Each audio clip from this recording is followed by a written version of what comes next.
Friend Santosh Kumar గారి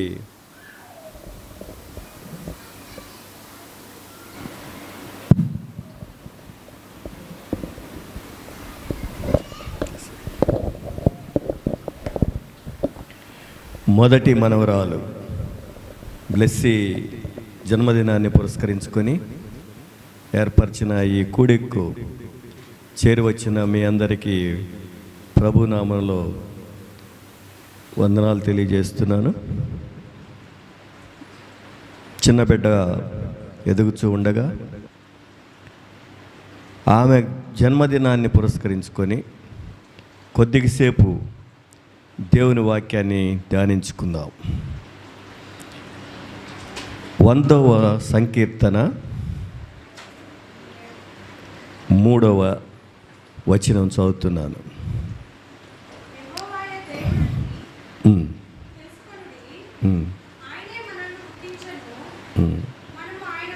చారమ్మ. యెహోవాయే దేవుడని తెలుసుకొనుడి, ఆయనే మనలను పుట్టించెను. చిన్న ప్రార్థన చేసుకుందాం. పరిశుద్ధుడు అయిన తండ్రి, ప్రేమ కలిగిన ప్రభువా, నీ ఘనమైన నామానికి వందనాలు చెల్లిస్తున్నాం.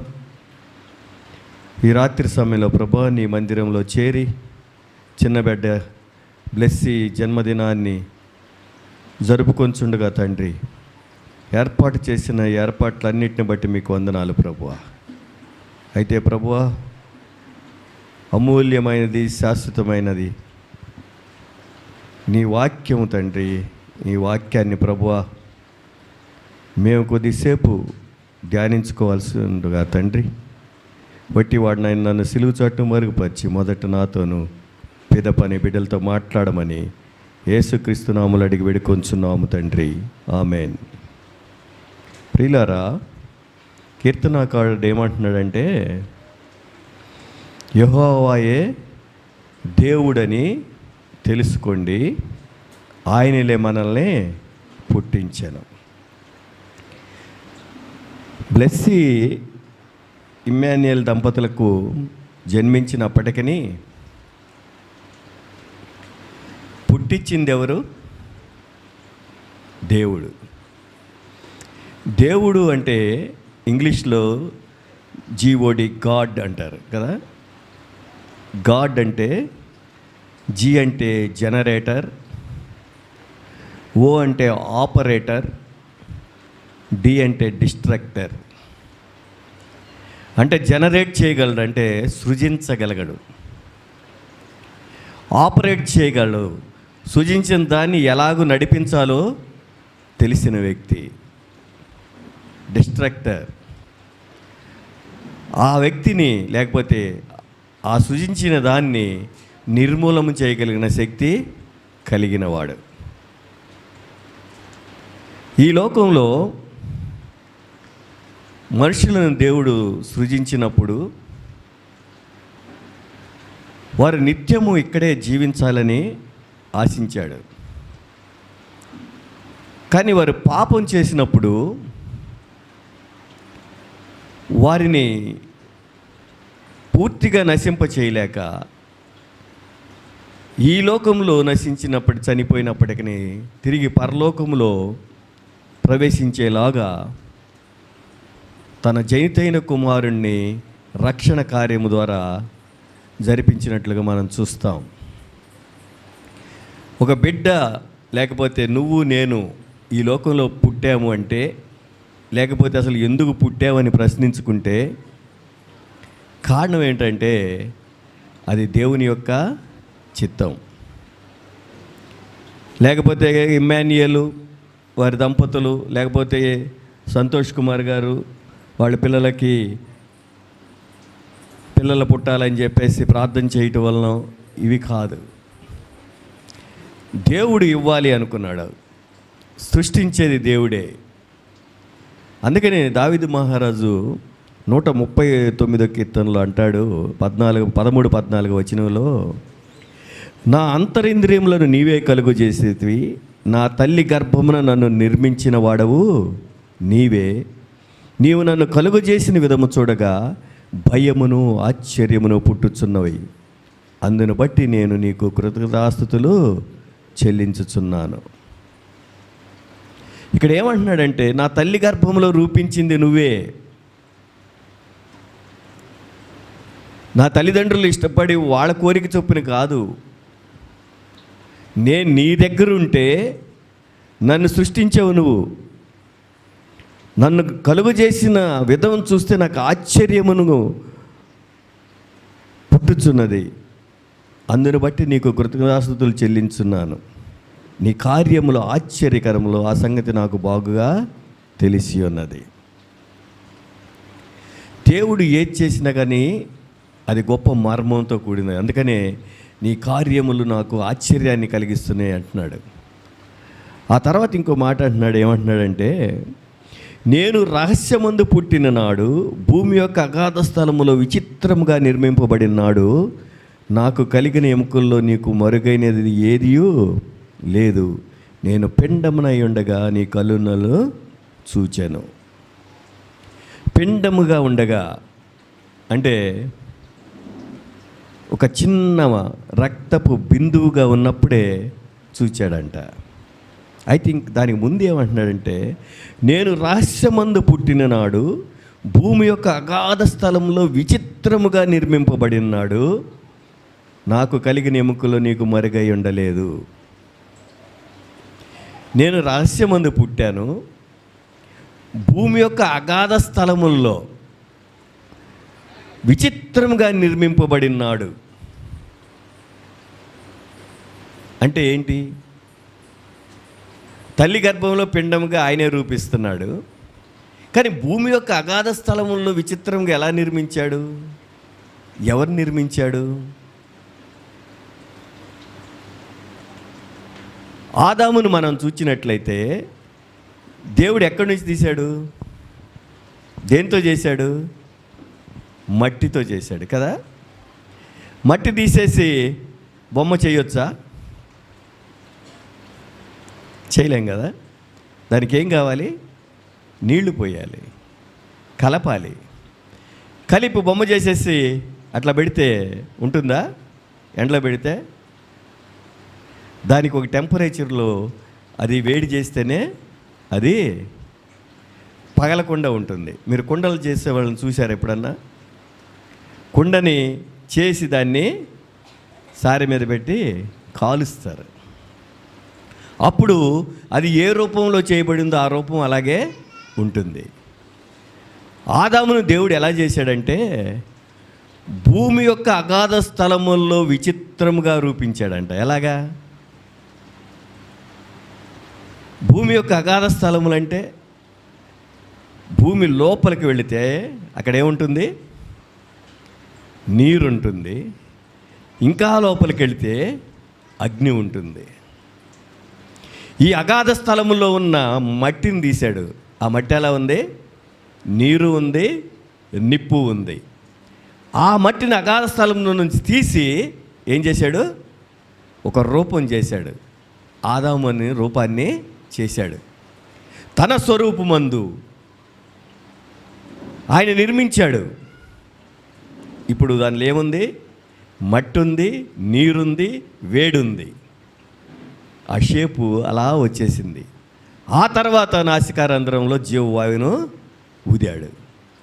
అది తలపోసుకుంటున్నాడు. ఏమంటున్నాడంటే, నీ కార్యములు ఆశ్చర్యములు, ఆ సంగతి నాకు బాగా తెలుసున్నది.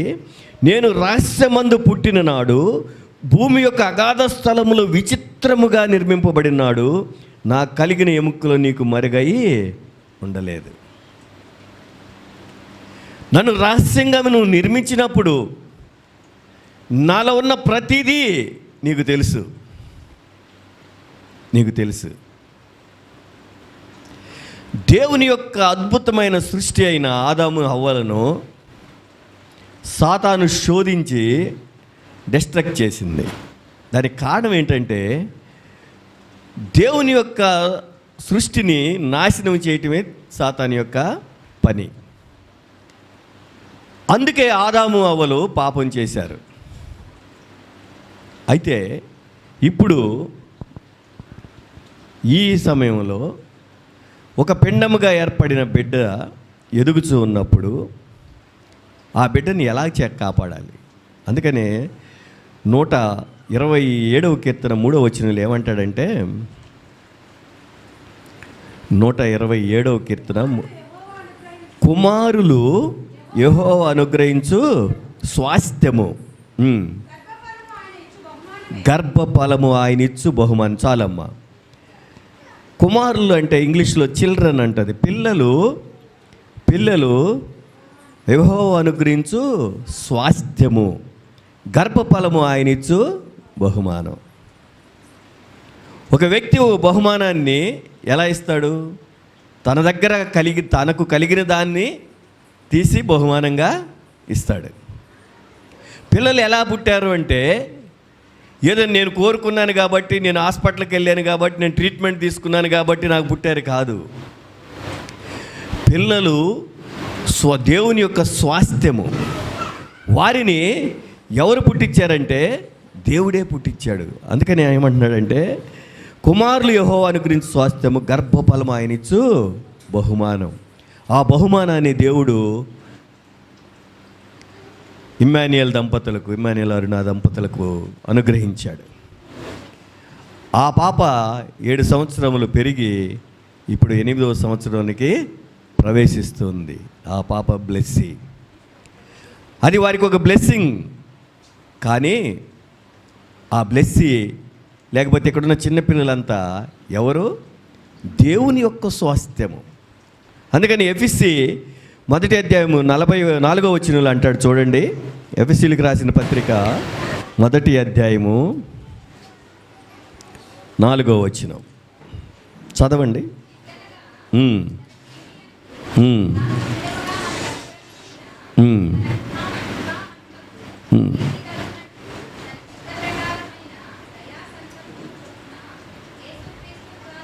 యేసు క్రీస్తు ద్వారా తనకు కుమారులుగా స్వీకరించుటకై మనలను ముందుగా తన కోసము నిర్ణయించుకొని, మనము తన ఎదుట పరిశుద్ధులము నిర్దోషములై ఉండవలనని జగత్తు పునాది వేయబడక మునుపే ప్రేమ చేత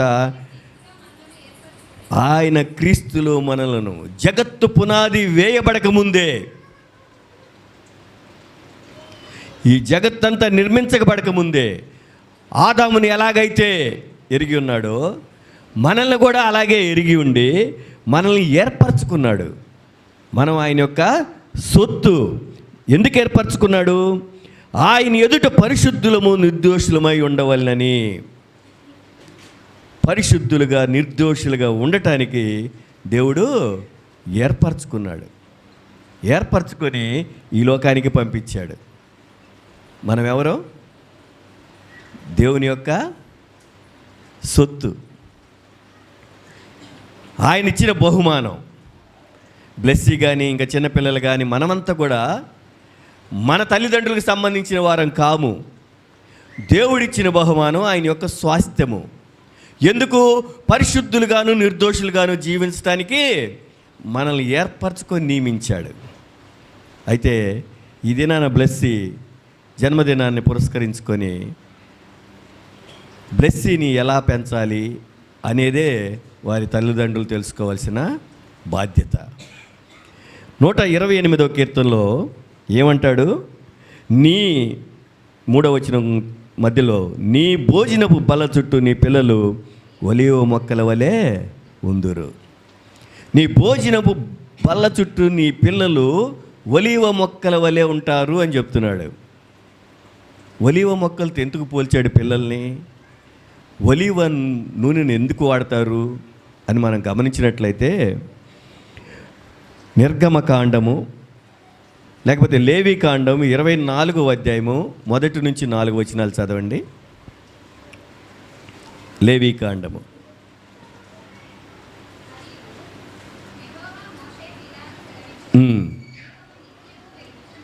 దీపము నిత్యము వెలుగుచుండునట్లు ప్రదీపము కొరకు దంచి తీసిన అచ్చమైన ఒలివ నూనెను తేవలని ఇశ్రాయేలుకు ఆజ్ఞాపించుము. ప్రదీపములు నిత్యము వెలుగుచుండునట్లు. ఎక్కడుంటాయి ప్రదీపములు? అతి పరిశుద్ధ స్థలములో. అతి పరిశుద్ధ స్థలములో ఉన్న ప్రదీపములు నిత్యము వెలుగుచుండునట్లు ఉండటానికి అచ్చముగా దంచి చేసిన ఒలీవ నూనెను తేవాలని ఇశ్రాయేలుకు ఆజ్ఞాపించమంటున్నాడు. నీ పిల్లలు నీ భోజనం చుట్టూ ఒలీవ మొక్కల వలె ఎదుగుతారు, ఉంటారు. ఈ పిల్లల్ని ఎలా పెంచాలి? పరిశుద్ధముగాను నిర్దోషముగాను పెంచవలసిన బాధ్యత తల్లిదండ్రులకు, తాత నానమ్మకు, తాత అమ్మమ్మలకు, సంఘానికి ఉంది. అందుకోసమే పిల్లల్ని ఇచ్చింది, దేవుని యొక్క పరిశుద్ధ స్థలములో వాడబడటానికి. అయితే దేవుని సృష్టి అయిన మనల్ని సాతాను ఆదాము హవ్వల్ని ఎలాగైతే మోసపుచ్చి పాపములోకి దించాడో అలాగే మనల్ని కూడా శోధిస్తూ ఉంటాడు. ఎందుకంటే దేవుని అందమైన సృష్టి కాబట్టి మనల్ని డ్యామేజ్ చేయాలనే చూస్తూ ఉంటాడు. కాబట్టి తల్లిదండ్రులుగా ఉన్నవారు కొన్ని ప్రత్యేకమైన పద్ధతుల్లో బిడ్డల్ని పెంచాలి. 27వ అధ్యాయంలో మనం చూసినట్లయితే 4వ వచనంలో 127వ అధ్యాయము, యవ్వన కాలమున పుట్టిన కుమారులు బలవంతుని చేతిలో బాణం వంటి వారు. యవ్వన కాలమున పుట్టిన పిల్లలు బలవంతుని చేతిలో బాణం వంటి వారని పోలుస్తున్నాడు. పిల్లల్ని ఎవరితో పోలుస్తున్నాడు? బాణంతో. బాణాన్ని మనం గమనించినట్లయితే బాణంలో 3 పార్ట్స్ ఉంటాయి.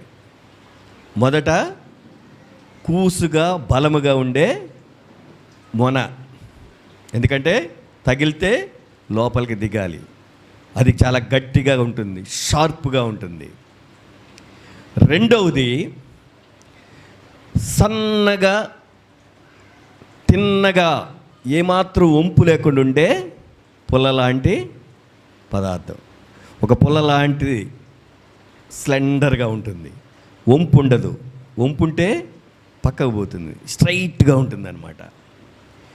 మూడవది చూసినట్లయితే చివరన ఓ మెత్తని, మనం చూసినట్లయితే కోడికల్లా కన్నా మెత్తగా ఉండేది, దాన్ని పట్టుకొని సంధించి బాణాన్ని వదులుతారు. ఈ బాణాన్ని మనం గమనించినట్లయితే పిల్లల్ని పెంచవలసిన విషయంలో కఠినముగా ఉండాలి. లేకపోతే బాలుడు నడవవలసిన త్రోవను మనం నేర్పించకపోతే వాడు చెడిపోతాడు. లేకపోతే బాలిక నడవవలసిన త్రోవను, అప్పుడు క్రమశిక్షణ అనేది అవసరం. అందుకనే తల్లిదండ్రులు లేకపోతే తాత అమ్మమ్మ నానమ్మలు పిల్లల విషయంలో కొన్ని సందర్భాల్లో కఠినంగా ఉండాలి. ఎందుకంటే యారో హెడ్, బాణము యొక్క కొన ఎంత గట్టిగా ఉంటుందో, ఎంత షార్ప్గా ఉంటుందో అంత కఠినంగా ఉండాలి. దండించవలసినప్పుడు దండించాలి, క్రమపరచవలసినప్పుడు క్రమపరచాలి. తర్వాత కుడికి కానీ ఎడమకు కానీ తొరగకుండా ఉన్నట్లు చక్కగా నేరుగా నడుచున్నట్లు చూడాలి. అది బాడీ. చివరిలో ఉండే మెత్తనిది ఏంటంటే వారికి ప్రేమను చూపించాలి. ఏది చెప్పినా ప్రేమతో చెప్పాలి. అప్పుడు వారు పరిశుద్ధము నిర్దోషులై దేవుని అతి పరిశుద్ధ స్థలములో పనికొచ్చే సాధనాలుగా ఉంటారు. ఇప్పుడు బ్లెస్సీని మనం చూసినట్లయితే, మేము వచ్చేటప్పటికి బ్లెస్సీ దేవుడిని స్తుతిస్తూ పాట పాడుతూ ఉంది. వారు చక్కగా బిడ్డని దేవుని యొక్క పనిలో ఉపయోగపడే చిన్నతనం నుంచే పెంచుతూ ఉన్నారు. అలా పెంచడానికే దేవుడు ఏర్పరచుకుంది. ఇది దేవుని యొక్క ప్రణాళిక. ఈ ప్రణాళికను మనము గుర్తించాలి. మనం గమనించినట్లయితే పుట్టిన ప్రతి ఒక్కడు చనిపోతాడు కదా. పుట్టకముందు మనం ఎక్కడున్నామో తెలియదు. ఎక్కడున్నాం? తెలిసిన వ్యక్తి ఎవరు? జగత్తు పునాది వేయబడక ముందే నేను నిన్ను ఎరిగి ఉన్నానని చెప్పిన గాడ్, జనరేటర్, ఆపరేటర్, డిస్ట్రక్టర్, ఆయనకి తెలుసు నువ్వెవరో. తర్వాత చనిపోయిన తర్వాత నువ్వు ఎక్కడ పోతావు తెలుసా? నువ్వు పోవాల్సిన స్థలం ఏంటంటే మళ్ళీ ఆయన దగ్గరికే. కానీ ఎప్పుడైతే నువ్వు పాపం చేస్తావో, ఇంకొక దారి ఉంది. అంటే మనం చనిపోయిన తర్వాత పోయే దారులు రెండే. ఒకటి దేవుడు ఉండే స్థలము, రెండోది దేవుడు లేని స్థలము. నరులారా తిరిగి రండని ఆయన పిలుస్తున్నాడు. కానీ మనం త్రోవ తప్పి పోతూ ఉన్నాం. అందుకనే ఏమంటాడంటే, నిన్ను నువ్వు క్రమపరుచుకోవాలి, నిన్ను నువ్వు పరిశుద్ధపరచుకోవాలి. ఇది నీ వల్ల కలిగేది కాదు. ఈ లెంట్ డేస్లో ఉన్నాం కాబట్టి మనందరినీ పరిశుద్ధపరచడానికి, యోగ్యమైన ఆయన పనిలో ఓడుకోవటానికి ఆయనే నరవతారుడికి ఈ లోకానికి రావాల్సి వచ్చింది. ఆయన ఈ లోకానికి వచ్చి ఆయన పొందిన శ్రమ, మరణ, పునరుత్థానం వల్ల మన దోష శిక్షను కొట్టివేసి ప్రాయశ్చిత్త బలిగా ఆయన అర్పించబడి ఆయన చిందించిన రక్తంలో మనల్ని కడుక్కొనుడు ద్వారా శుద్ధీకరించడానికి సిద్ధంగా ఉన్నాడు. ఇది పిల్లలకు కాదు కానీ పెద్దలకి చెప్తున్నా. మనల్ని మనం పరిశుద్ధపరచుకోవాలంటే యోవేలు గ్రంథంలో 2వ అధ్యాయంలో అంటాడు, మీ వస్త్రములను కాకుండా మీ హృదయాల్ని చించుకోండి,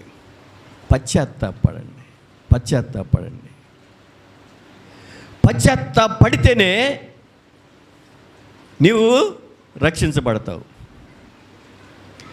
దానికి ముందు నువ్వేం గ్రహించాలంటే, నేను పాపిని అని గ్రహించాలి. యోబు అంటాడు, ఇప్పటి వరకు నీ గురించి విన్నాం, ఇప్పుడైతే నేను కళ్ళులారా చూస్తున్నాను. 42వ అధ్యాయం 5-6 వచనాల్లో, వినికిడి ద్వారా మేము ఇప్పటి వరకు విన్నాం, ఇప్పుడు నిన్ను కన్నులారా చూస్తున్నాను. నేను చూడంగానే నాకేం కలిగిందంటే, నా మీద నాకే అసహ్యం కలిగింది. అందుకని నేను పశ్చాత్తాపడుతున్నాను. ప్రతి మనిషి పాపి అని గ్రహించి ఆయన సన్నిధిలో పాపమును ఒప్పుకొని ఆయన ఇచ్చే రక్షణను స్వీకరిస్తే అప్పుడు పరిశుద్ధపడి ఆయన పనిలో ఉపయోగపడే సాధనాలుగా ఉంటాం. అందుకోసం ఏమంటున్నాడంటే, మీ వస్త్రములను కాదు, మీ హృదయాలను చించుకోండి. చాలామంది అన్యులు అంటుంటారు, మేము మా దేవుడి దగ్గరికి వెళ్తే భక్తి శ్రద్ధలతో కొబ్బరికాయలు కొడతామని. అసలు కొబ్బరికాయ ఎందుకు కొడతారు? కొబ్బరికాయ కొట్టి ఎందుకు అభిషేకిస్తారు? దేవుళ్ళు అనేవాళ్ళు పరిశుద్ధుడు కాబట్టి దేవుళ్ళందరూ ఎక్కడ వెలిశారు? కాలవలు ఒడ్డున వెలిశారు. ఎందుకు? ప్రవహించే నీళ్ళు స్వచ్ఛంగా ఉంటాయి కాబట్టి వాటిలో బిందులో పూజారి మడిగట్టుకొని వెళ్ళి ఆ నీళ్లు తీసుకొచ్చి అభిషేకం చేసి శుద్ధీకరిస్తాడు. కొంతకాలానికి ఆ నీళ్లు కలుషితం అయిపోయినాయి. ఆ తర్వాత ఏమైంది? బావులు తవ్వారు. బావుల్లో ఎవ్వరూ లేవకముందే వచ్చి ఆ నీళ్లు తోడి అభిషేకం చేసేవాళ్ళు. అవి కూడా కలుషితం అయిపోయినాయి. అందుకని ఏం చేశారంటే, కొబ్బరి నీళ్ళు అయితే వర్షంలో కలుషితం కలగకుండా ఉంటుంది కాబట్టి కొబ్బరికాయ కొట్టి ఆ నీళ్ళతో అభిషేకం చేసేవాళ్ళు. అందుకోసం కొబ్బరికాయ కొడతారు. కానీ దేవుడు ఏమంటున్నాడంటే, మీ హృదయం అనే కొబ్బరికాయ కొట్టండి అంటున్నాడు. మీ హృదయాన్ని చీల్చుకోండి. ఎప్పుడైతే హృదయం పశ్చాత్తాపంతో దేవుని సన్నిధానంలో పగలగొడతామో ఏమొస్తే? స్వచ్ఛమైన కన్నీళ్ళు. ఇంతకైనా స్వచ్ఛమైనది ఇంకా ప్రపంచంలో ఇంకొకటి ఉందా? లేదు. కన్నీళ్ళకు మించిన స్వచ్ఛమైనది ఇంకోటి లేదు. ఈ స్వచ్ఛమైన కన్నీళ్ళతో నీవు ఆయన పాదాల మీద పోసి పశ్చాత్తాపడితే ఆయన ఏం చేస్తాడు? క్షమిస్తాడు. ఆయన కరుణా వాత్సల్యములు గలవాడు కనుక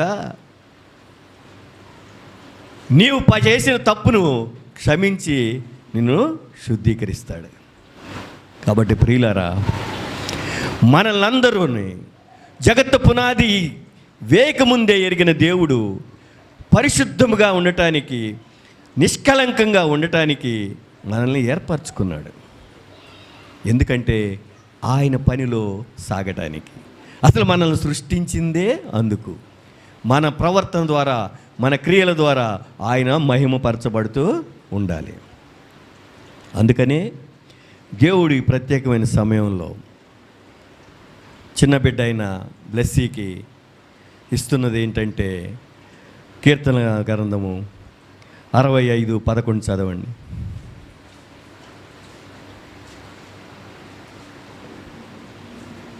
65:11 సంవత్సరమును దయాకిరీటమును ధరింపచేసి ఉన్నావు. ఇక్కడ మనం గమనించినట్లయితే నూతన సంవత్సరం అనే దయతో కూడిన కిరీటాన్ని ధరింపజేసినాడు. దీంట్లో 3 విషయాలు ఉన్నాయి. ఒకటి ఆయుష్.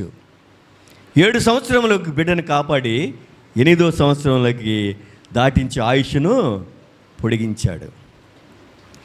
తరువాత దయతో బిడ్డను ఈ 7 సంవత్సరంలో పోషించాడు, ఆత్మీయంగా ఎదిగించాడు, శారీరకంగా ఎదిగించాడు. మూడోది మనం గమనించినట్టే అభిషేక దయా కిరీటమును ధరింపజేసి ఉన్నాడు. కిరీటమును అంటే అభిషేకము. ఆయుష్నిచ్చాడు, ఆశీర్వాదం ఇచ్చాడు, అభిషేకించాడు.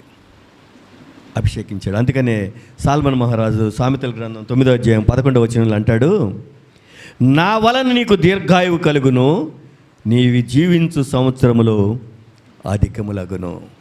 ఇది కేవలం నా వలన జరుగుతుంది. నా వలన నీకు దీర్ఘాయువు కలుగుతుంది, నీవు జీవించే సంవత్సరాలు అధికమవుతాయి. అదే సాల్మన్ మహారాజు ప్రసంగిలో అంటాడు 11:9 ప్రసంగి 11:9 ఒక క్వశ్చన్ మార్క్ పెడుతూ అక్కడ అంటాడు,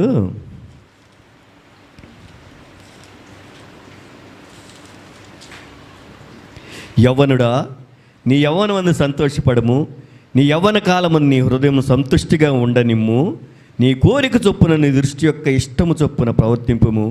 అయితే వీటన్నిటిని బట్టి దేవుడు నిన్ను తీర్పులోనికి తెచ్చునని జ్ఞాపకం ఉంచుకొనుము.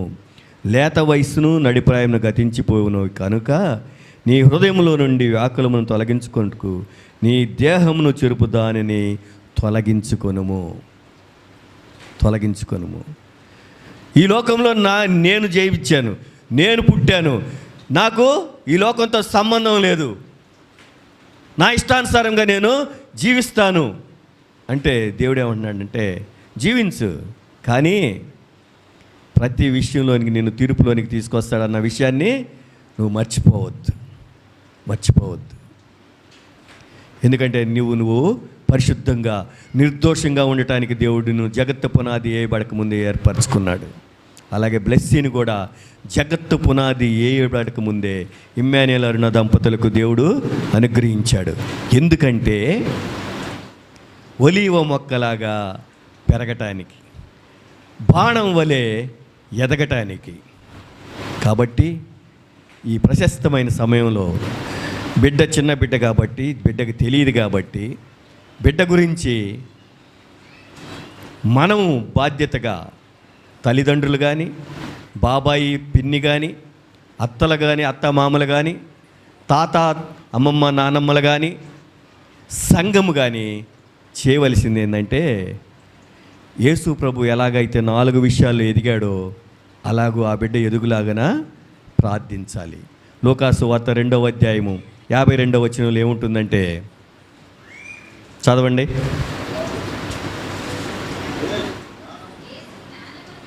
యేసు జ్ఞానమందును వయసునందును దేవుని దయందును మనుషుల దయందును వర్ధిల్లుచుండెను. ఈ 4 ఆస్పెక్ట్లో బిడ్డ ఎదగాలి. ఎలా? జ్ఞానమందు ఎదగాలి. ఈ లోకాన్ని పరిశీలిస్తూ, సరౌండింగ్స్ని పరిశీలిస్తూ ప్రతిదాన్ని గైకొని ఎదుగుతూ ఉండాలి. జ్ఞానం ఉంటే సరిపోతుందా? దానికి తగ్గట్టుగా శరీరం కూడా ఎదగాలి. 7 సంవత్సరాల పిల్ల ఎంత ఉండాలో అంతా ఉండాలి. అదే 3 సంవత్సరాల వయసులాగా ఉంటే మనం డాక్టర్ల దగ్గరికి పరిగెడతాం, పిల్ల ఎదగట్లేదని కదా. జ్ఞానమందు ఎదగాలి, వయసునందు ఎదగాలి. తర్వాత దేవుని దయ్యందు ఎదుగునట్లుగా మనం ఆ బిడ్డ గురించి ప్రార్థన చేయాలి. తర్వాత మనుష్యుల దయ్యందు ఎదగాలి. ఈ 4 ఆస్పెక్ట్లో ఎదిగితేనే సంపూర్ణ మనిషి అంటారు. ఒక మనిషి ఆరోగ్యమైన వంతుడైన మనిషి ఎవరంటే, అంతర్జాతీయ ఆరోగ్య సంస్థ వరల్డ్ హెల్త్ ఆర్గనైజేషన్ చెప్పింది ఏంటంటే, సంపూర్ణమైన మానవుడు ఎవడంటే mentally, physically, spiritually and socially wellbeing అయి ఉండాలి. అంటే మానసికంగా బాగుండాలి, శారీరకంగా బాగుండాలి, ఆత్మీయంగా బాగుండాలి, సమాజపరంగా బాగుండాలి. అలా ఉంటేనే అతడు పరిపూర్ణమైన మానవుడు అంటారు. అదే దేవుడు యేసుప్రభు అలాగే ఎదిగాడు. జ్ఞానమంది ఎదిగాడు, మానసికంగా ఎదిగాడు, శారీరకంగా ఎదిగాడు, వయసునంది ఎదిగాడు, స్పిరిచువల్గా ఆత్మీయంగా ఎదిగాడు, దేవుని దయ్యందు ఎదిగాడు, సోషలీ సామాజికంగా ఎదిగాడు, మనుషుల దయ్యందు ఎదిగాడు. కాబట్టి ఈ బిడ్డ 7 సంవత్సరాలు, అంటే 7 అంటేది బైబిల్లో పరిపూర్ణమైన సంఖ్య. ఒక మొదటి పరిపూర్ణ స్థితి నుంచి తను 2వ పరిపూర్ణ స్థితిలోకి దాటుతూ ఉండగా ఆ బిడ్డ వయసునందు, జ్ఞానమందు, మనుషుల దయందు, దేవుని దయ ఎదుగునట్లుగా సంఘము, పెద్దలు అందరూ ఆ బిడ్డ కొరకు ప్రార్థించాలని, మనము చనిపోతే వెళ్ళవలసిన 2 స్థలాలు, ఒకటి దేవుడు కలిగిన స్థలము, 2 దేవుడు లేని స్థలం. మనం ఎక్కడ ఉండాలని దేవుడు ఆశిస్తున్నాడంటే, నువ్వు ముందు ఎక్కడున్నావో, తల్లి గర్భంలో రూపింపు ముందు నువ్వు ఎక్కడున్నావో అక్కడికే రావాలని నేను ఆశిస్తున్నాను. దాన్ని నిత్య జీవం అంటాం. నువ్వు నిత్య జీవం పొందుకోవాలి అంటే ఏం చేయాలంటే, నా మాట చొప్పున నువ్వు నడవాలి. మనం ఆ మాట చొప్పున నడుస్తూ బిడ్డని ఆ మాటలో చొప్పున ఎదిగిస్తూ ఆ బిడ్డ కొరకు ప్రార్థించాలని ఈ ప్రత్యేకమైన సమయంలో బ్లెస్సీకి నా హృదయపూర్వక జన్మదిన శుభాకాంక్షలు తెలియజేస్తూ ఒక చిన్న ప్రార్థన చేసుకుందాం. పరిశుద్ధుడు అయిన తండ్రి, ప్రేమ కలిగిన ప్రభువా, నీ ఘనమైన నామానికి వందనాలు చెల్లిస్తున్నాం. ఇమ్మాన్యుయేల్ అరుణ దంపతులను ప్రభువా మీరు దీవించి వారికి ప్రథమ గర్భఫలం కానీ మీరు అనుగ్రహించిన బ్లెస్సీని బట్టి మీకు వేలాది వందనములు తండ్రి. నేను ఆ బిడ్డ ఎదుగుచుండగా తండ్రి, నాయన మనుషుల దయతో, మీ దయతో, వయసునందు, జ్ఞానమందు ఎదగటానికి సహాయం ఇచ్చేయం. ఆ బిడ్డ చుట్టూ ప్రార్థన అనే కంచెని వేసి నీ అతి పరిశుద్ధ స్థలముల్లో నాయన నీ పనికి ఉపయోగపడే ఒలివ మొక్కగా ఎదగటానికి సహాయం చేయమని, ఈ బిడ్డ చుట్టూ నీ కాపుదలు దయచేసి సంరక్షించమని, ఇక్కడ ఉన్న చిన్న బిడ్డలందరినీ కూడా మీరు దర్శించి వారి చుట్టూ మీ కాపుదలు దయచేయమని, నేను ఇక్కడ చేరి వచ్చిన బిడ్డలందరికీ ఆయన నీ దీవెనలు దయచేయమని, ఈ ప్రార్థన అంగీకరించమని యేసుక్రీస్తు వారి శ్రేష్టమైన నామములు అడిగి వేడుకొంచున్నాము తండ్రి. Amen, amen.